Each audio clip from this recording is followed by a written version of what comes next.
Hürmetli vatandaş, endilikte vaziyet ve muhakeme.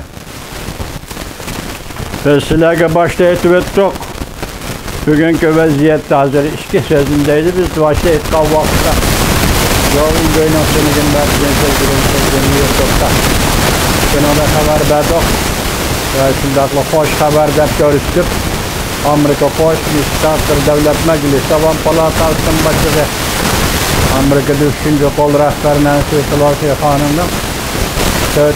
ayının 26. günden başlap Tayvan'ı ziyaret kıldıqanlığını Govingoy şunda haber kıldı. Ben sizlerge şunda yetkizdim. Endilikte vaziyet doğrusu toxtalğanı 2-3 günde Ukrayna azısı toxtalaydı.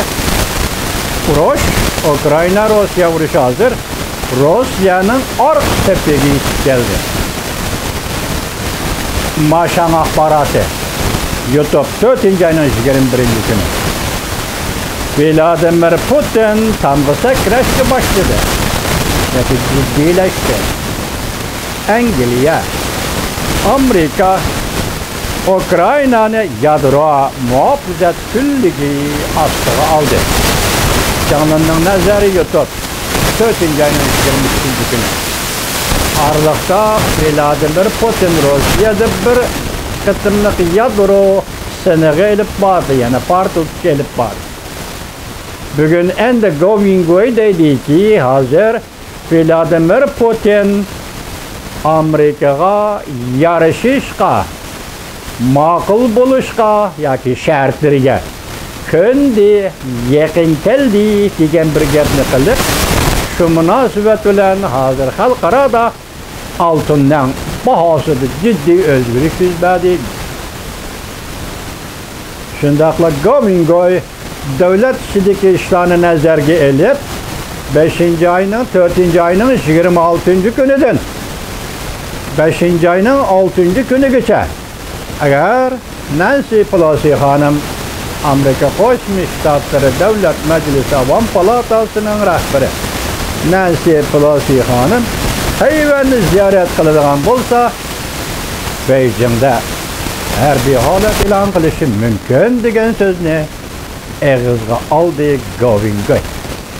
Muşundan qaraymiz ki, endi vatandaşlar Jungo'nun ichki vaziyeti, tashqi vaziyeti intayin zor o'zgarish hosil qiladi. Jungo'nun ichki vaziyetining qandoq o'zgarishi yuziga mansub. Biroq siz biz diqqat qiladigan muhim vaziyat xalqaro vaziyatning Jungo'ga ta'siri yoki Jungo'ga munosabatlik xalqaro vaziyatning o'zgarishidir. Nancy Pelosi Hanım Tayvan'ı ziyaret qiladigan bo'lsa, mana bu siz biz kutib turayotgan xalqaro vaziyatlik o'zgarishdir. Qolgan qismini vaqti kelganda tahlil qilamiz, hurmatli vatandosh. Endilikda bugun biz sizlarga genocide, soykırım to'g'risida leksiya so'zladik. Soykırımning o'ttirg'i chiqishi va uning Birlashgan Davlatlar Tashkilotida 1948-yili irqiy qirg'inchilikni cheklash xalqaro ahdnomasining tasdiqlanishigacha polshalik Jewish odam Raphael Lemkin marhumning qanchalik xizmat ishlaganligini yuqorida sizlarga ko'rsatdik. Hozir bunun da soykırım duch kelgan yoki hozirmi to'xtamay soykırım qilinayotgan Uyg'urlar masalasi sada qandaq masala ekanligini hozirgacha 7-8 xalqaro davlatlarning g'arb davlatlarining buni soykırım deb e'tirof qilganligini ko'rib o'tdik, leksiyalarimizda so'zlab o'tdik vatandoshlar. Hozir 2005 yildan boshlab buningga kollektiv holda xalqaro davlatlar kollektiv holda muomala qilish yoki kollektiv holda harakat qilishning tadbirlarini prinsip jihatdan qabul qilganligini so'zlab o'tdik vatandoshlar. Endi ayrim harakat bo'lamdi, bo'lmamdi bu keyingi ish bir nima degili bo'lmaydi. Hozirdan qarasangiz buni kollektiv harakat qilayotganligini tunigillik ko'rdik.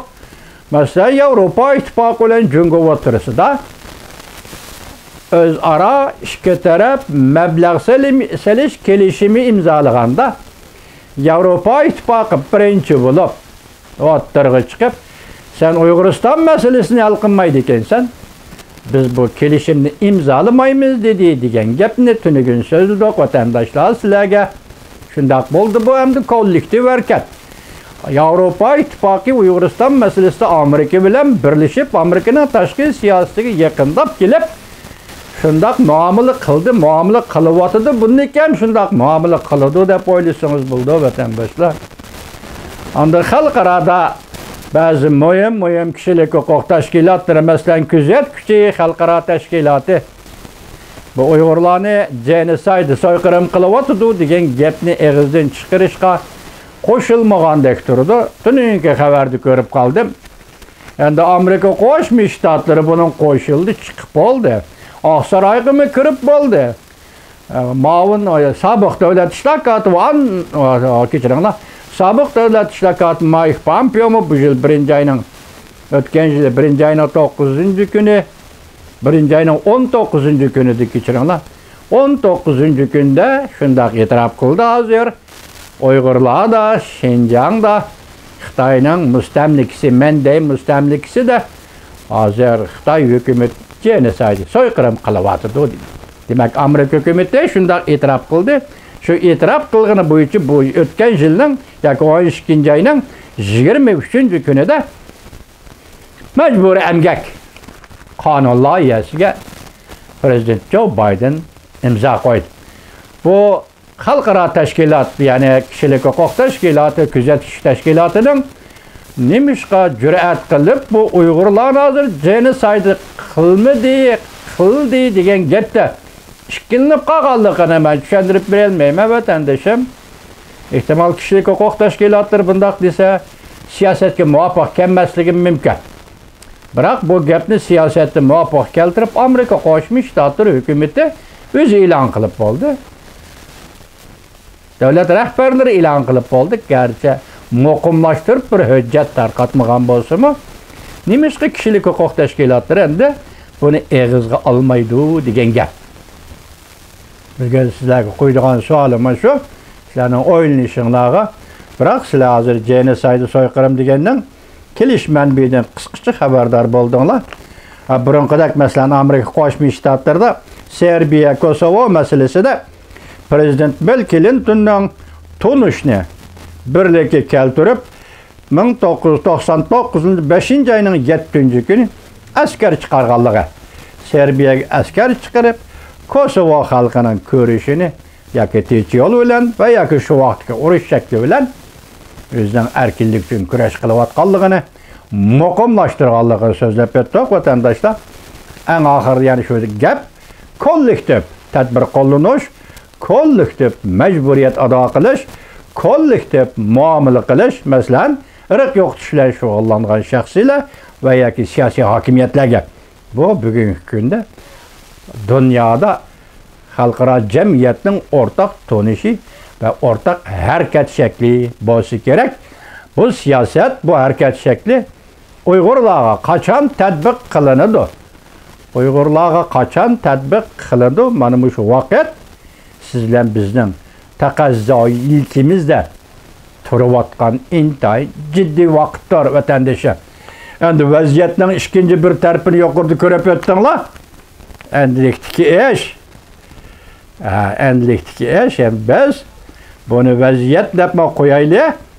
Chunki Kom partiyasi endi qanday tomoshalarni o'ttirib olib chiqadi. Qanday o'yin, qanday komediyalarni, qanday teatrlarni, siyosiy teatrlarni o'ttirib olib chiqadi.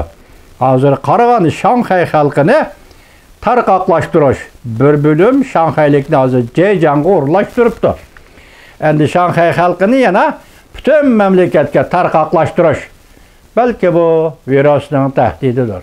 Balki bu virusdan foydalanib Shanxay xalqining nüfus besimini ojizlatishdan iborat yoki kamaytirishdan iborat bu siyosiy harakatni yo'l qo'yishning fursatıdır. Biroq yetib kelgan so'z shu bo'ldiki, masalan Chimpokong apandi shu dediki, hozir Shanxay xalqi ittifoqlashdi. Endilikda buningdan keyin nima ishlar yuz berdi? Bunun senmi, menmi vədi verip bir nəsə kəfalət qılalmayımız. Vəziyyətin tərəqqiyatını küzdümüz dedi Kim Pokun efendim.